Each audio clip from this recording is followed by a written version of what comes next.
Are you going to try to set up the voltages using tunnel junctions? Yes, I am.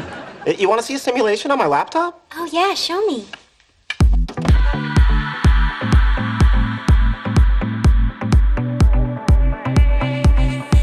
Hi, and welcome to this video about 3 facts you have to keep in mind to make your own rational opinion about scientific theories, even without fully understanding it. Because, let's be honest, we all are opinion regarding lots of scientific theories. Because we don't always understand scientific theories, we often regard some of it, such as the gravitational theory or the theory of atoms, as scientific facts we don't have to question. Of course, this video don't aim to urge you to reject scientific theories. The main goal is to keep a critical eye and to keep in mind that what we now regard as scientific truths not only were not always considered as well in the past, but are also to be specified and or even corrected.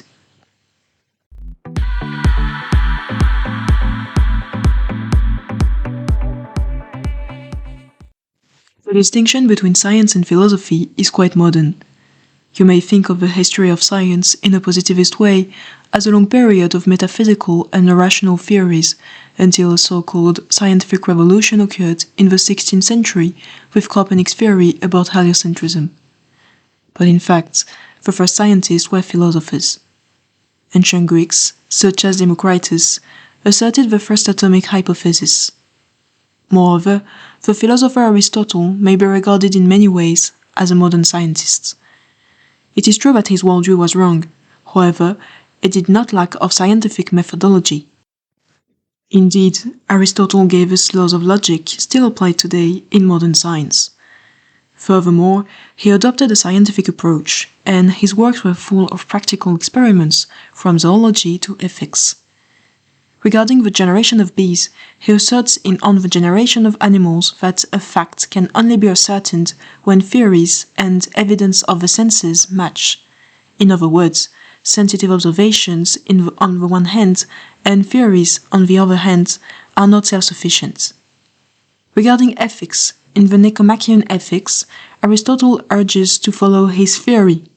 To summarize, moral virtues seen as golden means in order to maintain happiness as a form of joy to do good, adapted to facts. To put it differently, ethics is to be suitable to context, and there is not one ethic rule which could be applied in every situation.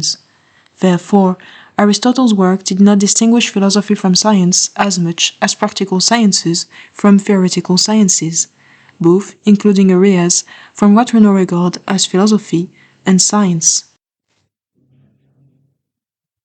What is at stake here is first that scientific categorization is relative, second, that until recently, and more specifically the specialization of scientists into very small areas of research, philosophers were also scientists.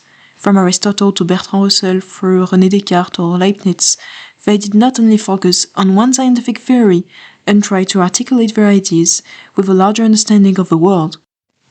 Third, that philosophy raises questions to which sciences aim to answer.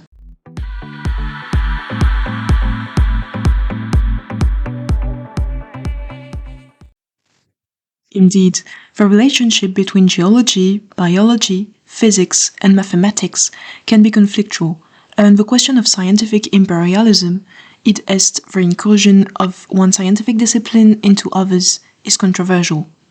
You may have wondered, when you studied biology on the one hand and physics and chemistry on the other hand in high school, how these sciences were linked to each other, since each of them offered a particular way to understand the world.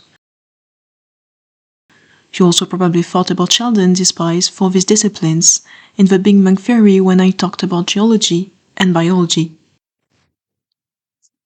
Scientific sectarism and snobism is in fact part of a long tradition of conflicts between scientific disciplines. Thomas Huxley, grandfather of the well-known writer Aldous Huxley, but first and foremost an eminent biologist of the 19th century, compared mathematics to a mill of exquisite workmanship which grinds you stuff of any degree of fineness. But nevertheless, what you get out depends upon what you put in.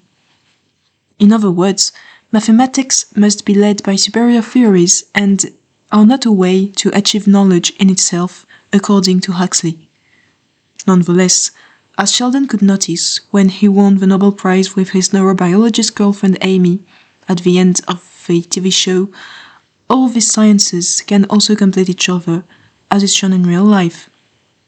Thus, a biophysicist, which will be an abomination for Sheldon, from the MIT, Jeremy England, made an attempt to link biology to physics. According to his theory, life exists because the law of increasing entropy drives inanimate matter to acquire the physical properties of living things. But England's theory has sparked controversy among his colleagues. The only point on which everyone agrees is that every scientist, no matter what his discipline is, should include a physicist's point of view, or at least another discipline point of view, in his or her research.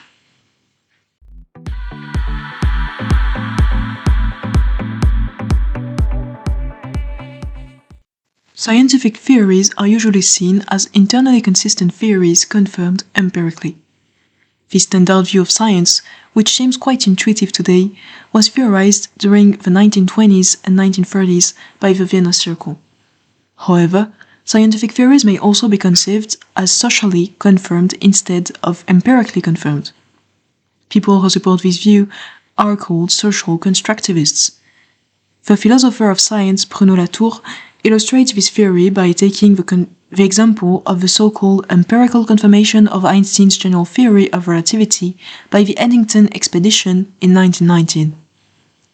While Eddington claimed to have confirmed Einstein's prediction about gravitational lensing, it appears that not only did he choose to consider only 3 hypotheses to test, when there were, in fact, several others, but he also rejected the results which were inconclusive regarding Einstein's theory.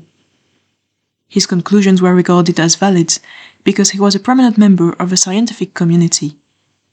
Although Einstein's theory was proved right after Eddington's experiments, this shows that scientific results are not without social considerations.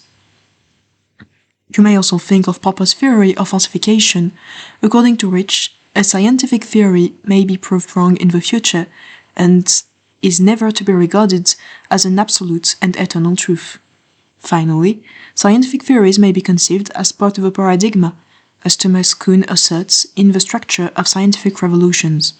According to him, science is a dynamic social process in the sense that during long periods of time, scientific works are made within a prevailing framework seen as normal science by the scientific community, until abnormalities get so numerous that a scientific revolution occurs and a new paradigma is adopted. In other words, the scientific paradigma shifts when too much phenomena challenge it.